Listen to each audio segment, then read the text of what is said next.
Well, our correspondent in Moscow, Nick Holdsworth, says many observers are sceptical about Putin's comments on empire. This has clearly been planned long in advance. I've been seeing sources suggesting these dates around the 21st and the 23rd of February for an invasion for quite a while now.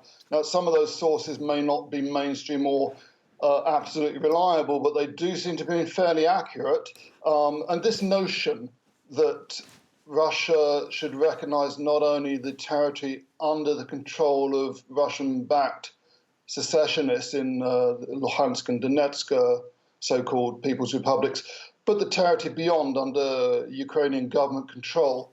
Now, that really is just ridiculous. I think probably what he's based that on is the fact that in 2014 there was a referendum. It was around the same time as that disputed referendum in Crimea, where the majority of people voted to return to Russia. Now, it must be said that had that been a properly done election with proper observers, the result may not have been any different. In those two breakaway republics at the same time, there were also referendums. The majority of people voted to return to Russia. These are Russian-speaking regions. They've long been ethnically Russian since the 30s, when Stalin sent people there to work the mines and the other heavy industry.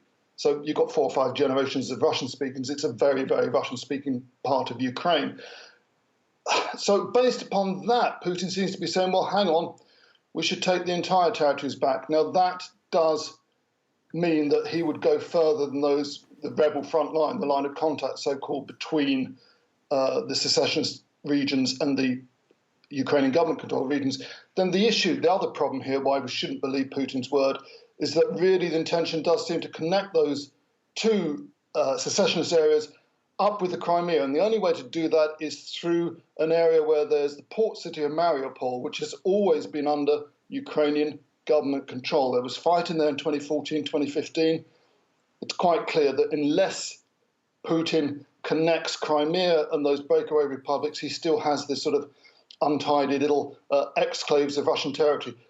If he takes Mariupol, and I'm sure that's his intention, then that's a full-scale war, and he basically wants to expand Russia's borders and kind of reabsorb areas where most of the people might want to be Russians, but that's another question. That's a human question.